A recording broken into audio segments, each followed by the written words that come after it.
Hello दोस्तों, मैं एक बार फिर आपका स्वागत करता हूं और आज की वीडियो में हम बात करेंगे भारत के उस मिशन की जिसने भारत का परचम पूरी दुनिया में लहरा दिया और भारत यानी कि दुनिया की 5वीं सबसे बड़ी अर्थव्यवस्था को बना दिया दुनिया का वह चौथा देश जिसने यह कारनामा कर दिखाया। रसिया, अमेरिका और चाइना के बाद अब भारत है वह देश जिसने चंद्रमा पर अपना झंडा लहरा दिया है।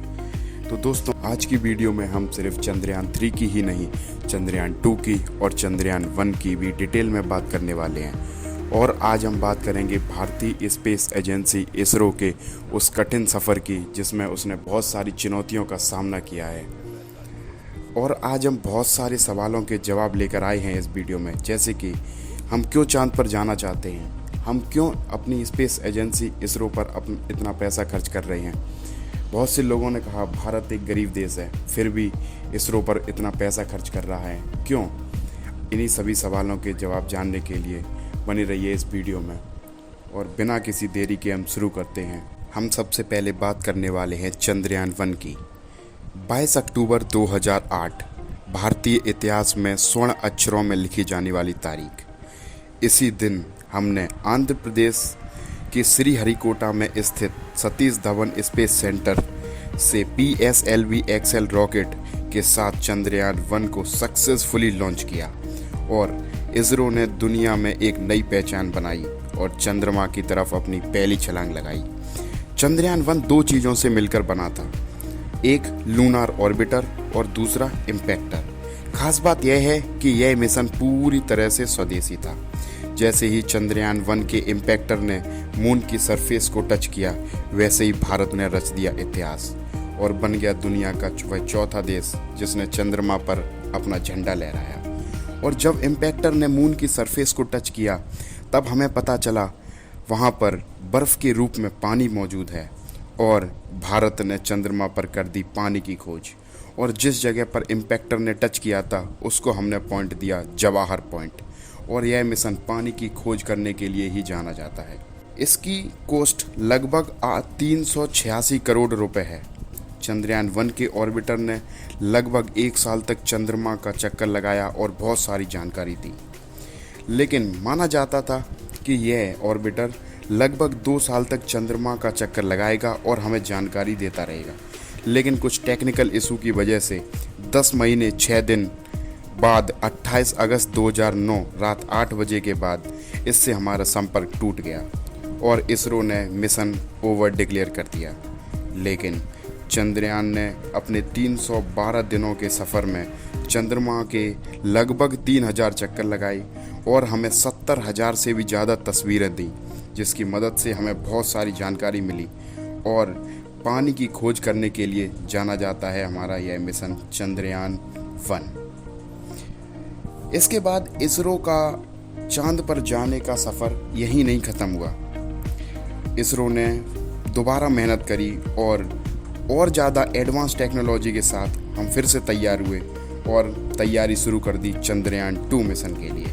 फिर 12 नवंबर 2007 को भारत ने रसिया के साथ चंद्रयान 2 पर मिलकर काम करने के लिए एग्रीमेंट साइन किया। और चंद्रयान 2 का मेन एम था मून के साउथ पोल पर सॉफ्ट लैंडिंग करना, जो कि दुनिया का कोई भी देश नहीं कर पाया था। इसीलिए दुनिया के बहुत सारे देशों ने भारत का मजाक उड़ाया और इस मिशन को इम्पॉसिबल बताया। लेकिन भारतीय साइंटिस्टों ने किसी की परवाह न करते हुए चंद्रयान 2 पर अपना काम जारी रखा। और रसिया के साथ एग्रीमेंट के हिसाब से भारत की जिम्मेदारी थी ऑर्बिटर और रोवर बनाने की, वहीं रसिया की जिम्मेदारी थी चांद पर रोवर को उतारने के लिए लैंडर बनाने की। दोनों देशों ने मिलकर 2009 तक चंद्रयान 2 की डिज़ाइन तैयार कर दी और 2013 में लॉन्च करने की बात की गई। लेकिन रसिया का एक मिशन फोबोस ग्रांट फेल होने की वजह से रसियन एजेंसी का बजट बिगड़ गया और वह टाइम से चंद्रयान 2 के लिए लैंडर बनाकर नहीं दे पाए। इसी वजह से चंद्रयान 2 की लॉन्चिंग को 2013 से 2016 में पोस्टपोन कर दिया गया और फिर 2015 तक रसिया को लैंडर बनाकर देना था, लेकिन रसिया वह एक बार फिर ना कर सका और लैंडर बनाकर ना दे सका। फिर भारत ने अपने मिशन के लिए खुद ही लैंडर बनाने का फैसला किया और भारत ने स्पेस प्रोग्राम के फादर विक्रम साराभाई के नाम पर विक्रम लैंडर बनाया और चंद्रयान 2 को मार्च 2018 में लॉन्च करने का फैसला किया। लेकिन लॉन्च व्हीकल में कुछ इशू की टेस्टिंग की वजह से इस लॉन्चिंग को फिर से पोस्टपोन करना पड़ा और फिर 14 जुलाई 2019 को होनी थी लॉन्चिंग। लेकिन कुछ टेक्निकल ग्लिच की वजह से इस लॉन्चिंग को फिर से रेशेड्यूल करना पड़ा और फिर 22 जुलाई 2019 को आखिरकार वो ऐतिहासिक पल आ ही गया जिसका सभी को बेसब्री से इंतज़ार था और इसरो ने एक बार फिर से स्पेस की तरफ छलांग लगाने की तैयारी कर ली।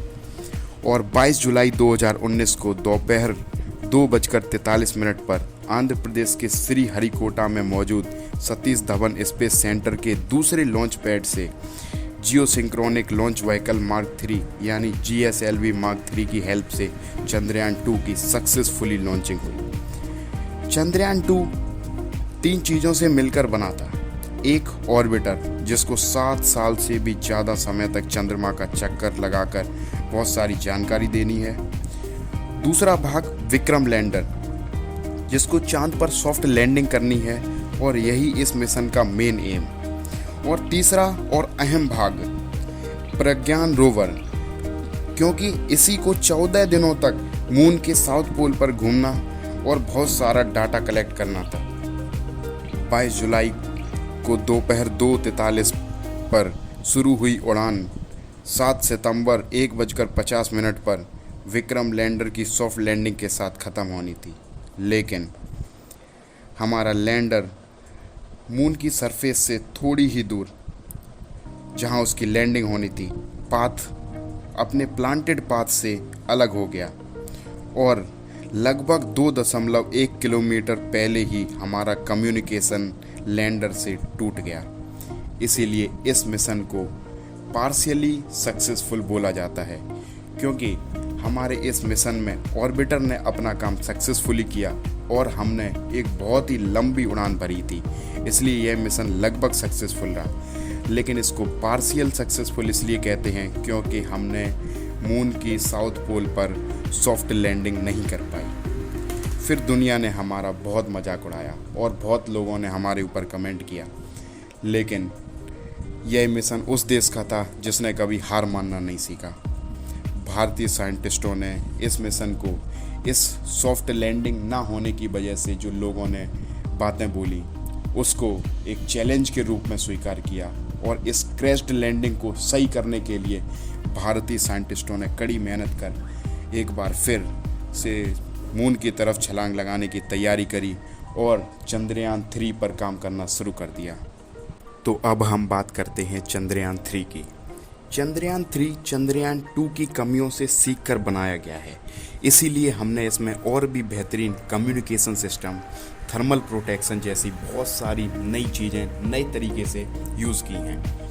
पहले इंजन भी उतना पावरफुल नहीं था, इसीलिए वो लैंड करने से पहले समय रहते अपनी स्पीड कम नहीं कर पाया और जहां उसको लैंड करना था वहां से लगभग 750 मीटर दूर जा गया। इसीलिए अब हमने नई टेक्नोलॉजी के साथ नई चीज़ों का अच्छे ढंग से यूज़ किया है और पावरफुल चीज़ों का यूज़ किया है। अब यह मिशन चंद्रयान 2 पर आधारित है, इसीलिए इसका भी मेन एम मून की साउथ पोल पर सेफ और सॉफ्ट लैंडिंग करना ही है और रोवर को मून सरफेस पर रोविंग कराना और बहुत सारे साइंटिफिक एक्सपेरिमेंट करना भी इसका मेन एम है। चंद्रयान 2 की लॉन्चिंग के लगभग 3 साल 11 महीने 22 दिन बाद आई यह तारीख 14 जुलाई 2023। भारतीय इतिहास में स्वर्ण अक्षरों में लिखी जाएगी यह तारीख। इसी दिन भारत ने आंध्र प्रदेश के श्रीहरिकोटा में स्थित सतीश धवन स्पेस सेंटर से चंद्रयान 3 को सक्सेसफुली लॉन्च किया और हमारी खुशी के मौके पर हमारे चेहरों की मुस्कुराहट को दुगना कर दिया हमारे लॉन्च व्हीकल LVM-3 ने, जो पहले लॉन्च व्हीकल GSLV मार्क 3 से 30% ज़्यादा वजन कैरी करने की कैपेसिटी रखता है। आसान भाषा में कहा जाए तो लॉन्च व्हीकल की सक्सेस भी भारत के लिए बहुत महत्वपूर्ण है। इससे चंद्रयान 3 को सक्सेसफुली लॉन्च करके दुनिया के सामने हमने ये प्रूफ कर दिया कि हम हैवियर पेलोड को भी स्पेस में भेज सकते हैं। हमने चंद्रयान 2 को लगभग 870 करोड़ रुपए में लॉन्च किया, लेकिन वहीं चंद्रयान 3 को लगभग 615 करोड़ के बजट में ही लॉन्च कर दिया। ये कर भारत ने दुनिया के सामने एक उदाहरण दे दिया कि हम अब और भी बेहतर हो चुके हैं। चंद्रयान 2 3 चीज़ों से मिलकर बना था, ऑर्बिटर, रोवर और लैंडर। लेकिन चंद्रयान 3 में रोवर और लैंडर ही यूज़ किया गया है, क्योंकि चंद्रयान 2 का ऑर्बिटर आज भी हमारे लिए उतना ही काम कर रहा है। और हम आशा करते हैं 23-24 अगस्त तक लगभग हमारा यह चंद्रयान 3 का लैंडर चंद्रयान 2 के ऑर्बिटर की मदद से सक्सेसफुली मून के साउथ पर लैंड करेगा और भारत बनेगा वह पहला देश जिसने मून के साउथ पोल पर successfully soft and safe landing करी। और भारत बनेगा वह देश जो अर्थ के ओरिजिन पर सबसे पहले और सबसे करेक्ट एंड एग्जैक्ट थ्योरी दे पाएगा। और दोस्तों, हमने वीडियो की शुरुआत में बात करी हम क्यों चांद पर बार बार जाना चाहते हैं, तो आइए जानते हैं। चांद का लगभग 41% हिस्सा हमें नहीं दिखता है, उसकी जानकारी लेने के लिए। दूसरा, हमारे चंद्रयान 1 मिशन ने वहाँ पर पानी की खोज की थी, तो हमें पता चला है वहाँ पर क्रिएटर्स में पानी है और थोड़ा बहुत नहीं 100 मिलियंस टन्स ऑफ वाटर और बहुत सारी इसेंशियल रिसोर्सेज भी हैं, जैसे कि हाइड्रोजन है, मरकरी है, अमोनिया है, सिल्वर है, मीथेन है, ऐसे ही बहुत सारी। और वहाँ पहुंचकर हम अपने अर्थ की भी स्टडी कर सकते हैं और सोलर सिस्टम के ओरिजिन का भी पता कर सकते हैं। तो इन्हीं सभी जानकारी लेने के लिए हम बार बार चांद पर जाने की कोशिश करते हैं। हमने एक सवाल और पूछा था और बात की थी कि क्यों हम इसरो पर इतना पैसा खर्च कर रहे हैं, क्या वह वेस्ट है? जी नहीं, आइए जानते हैं। जब 2019 में फैनी साइक्लोन आया, इसरो की सैटेलाइट्स की हेल्प से ही हमने समय रहते उस खतरे का आभास किया और उड़ीसा से लगभग 11.5 लाख लोगों को बचा लिया। और हमारे पड़ोसी चाइना और पाकिस्तान, इनको तो हमसे इतना प्यार है, आए दिनों ये हमसे मिलने आ ही जाते हैं। लेकिन समय रहते इसरो की सैटेलाइट की हेल्प से ही हम इनका वेलकम करने के लिए तैयार रहते हैं। और यही नहीं, इसरो की हेल्प से ही हम अपने देश की ज्योग्राफिकल स्टडी करते हैं और समय रहते इसरो ही हमें अर्थक्वेक, साइक्लोन, फ्लड की जानकारी देता है और उसी वजह से हम बेहतरीन ढंग से पहले से ही नुकसान को कम करने के लिए अच्छे तरीके से तैयार रहते हैं।